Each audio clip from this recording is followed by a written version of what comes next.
Money can take you anywhere on Earth. Private islands, restricted game reserves, waters most people will never see. But there are 3 people who spent fortunes getting close to animals that didn't care how much was in their bank account. So, what happens when the one thing your wealth can't protect you from is already watching you from beneath the surface?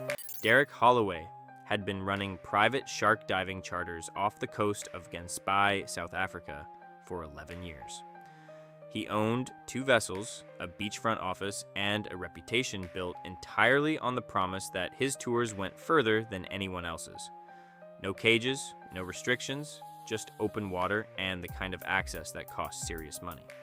His clients were hedge fund managers and adventure bloggers and men who collected experiences the way others collected watches. Derek had told the same story so many times it had become muscle memory. Rules, he said, were written by lawyers who had never actually been in the water. His crew had heard it all before. His lead diver, a quiet man named Theo, had raised concerns 3 separate times that season about the behavior of the bull sharks that circled their regular dive site 4 miles offshore. Bull sharks are not predictable animals. They grow up to 11 feet long and weigh close to 500 pounds, with small eyes that process light poorly in murky water, making them more likely to investigate with their teeth than to turn away. They do not respond to confidence or money or 11 years of nothing going wrong. That morning, Derek had 6 clients on board, including a woman named Sasha who was filming a travel series and had paid double the standard rate for exclusive footage. The sea was running a low chop under flat gray sky. Theo watched the water while Derek gave his usual speech at the stern. Champagne glasses already out before they had even dropped anchor. 3 bull sharks were already visible, circling the boat in wide arcs just below the surface. Theo said the behavior looked agitated. Derek told him to relax. Sasha's camera was rolling as Derek went in first. No cage, no chainmail suit, 30 feet of open water beneath him, and 3 animals that had already eaten that morning. For about 4 minutes, it was exactly the footage Sasha needed. Derek moved through the water with practiced ease, and the sharks kept their distance. Then one of them turned. It came from below, fast and without warning, and it hit Derek's left leg with a force that spun him sideways in the water. The bite tore through muscle and severed the femoral artery. Theo was in the water within seconds, but the blood spread faster than anyone could move. Derek was pulled onto the boat, conscious but fading, his leg wrapped in anything the crew could find. The Coast Guard was radioed immediately. He lost consciousness before the boat reached shore and was pronounced dead at a hospital in Hermanus 40 minutes later. Sasha's footage was never released. Theo gave a single interview in which he said only that he had warned Derek many times. The company dissolved within the month. The sharks were never identified or removed from the water. They were, authorities noted, simply doing what bull sharks do. The buffalo had already been hit once, and that was the problem. Richard Voss had paid over $40,000 for a licensed Cape buffalo hunt in the Matetse concession in Zimbabwe, and his professional hunter, a weathered man named Kobus, had watched the animal absorb the shot and not go down. A wounded Cape buffalo is one of the most dangerous animals on Earth. They weigh up to 1,800 pounds and have been documented doubling back to ambush hunters who believed the threat was over. Kobus called the retreat immediately, his voice flat and certain. Richard was already moving back, but his wife, Claire, was not. Claire had not fired the shot, but she had her camera up, and the buffalo was still standing at the tree line, blood visible on its shoulder, swaying but upright. She wanted that image. She had been on 3 previous hunts with Richard and had never once fired a weapon. But she had built a modest following online documenting their trips, and a standing wounded buffalo with steam rising off its back in the golden afternoon light was exactly the kind of frame her audience responded to. Kobus told her twice to move back. She took 3 steps forward instead. The buffalo charged from 40 yards with no warning sound. No pawing of the ground, just sudden explosive movement from an animal that weighed nearly a ton. At full charge, a Cape buffalo can reach 35 miles per hour. Cobus fired once and missed. The animal hit Claire with its massive head, launched her off her feet, and drove her into the red dirt. The horns came down once. That was enough. Richard had turned at the sound and saw it happen in less than 4 seconds. Cobus fired again, and the buffalo dropped 10 feet from where Claire lay. And she had 2 broken ribs, a fractured pelvis, and a horn wound to the abdomen that caused catastrophic internal bleeding.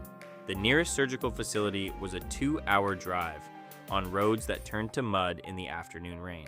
She died before they reached it. The hunt was ruled lawful. The concession issued a statement expressing condolences. Richard did not speak publicly. The buffalo was recovered and processed as per the terms of the license. Cobus retired from guiding the following year. Nobody who knew him was surprised. Thomas Alder had co-owned the Kibo Ridge Safari Lodge in northern Tanzania for 6 years, and in that time, he had developed a habit that his staff quietly dreaded. On nights when he had investors visiting, Thomas liked to walk the perimeter path that ran along the southern bank of the Mara River after dinner, a drink in hand, talking about the lodge's philosophy of immersive wilderness experiences. The path ran close to the water. That was the point.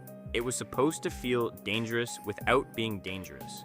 His lodge manager, a woman named Fatuma, had warned him 4 times over the previous 2 weeks about a large male Nile crocodile that had been observed moving along that specific bank in the evenings. Nile crocodiles can exceed 16 feet in length and weigh over 1,600 pounds. They do not chase, they wait. They can hold position just below the water's surface for hours. Body temperature matched to the river, eyes at waterline, almost invisible. They feel vibration through the water and the ground. Footsteps on a riverbank register clearly. Fatuma had placed a temporary barrier along the path and asked Thomas to route evening walks further inland until the animal's pattern shifted. Thomas removed the barrier the morning his investors arrived. That night, 6 people walked the path with Thomas at the front, his torch sweeping the water in a way he described as reading the river. He had done this dozens of times.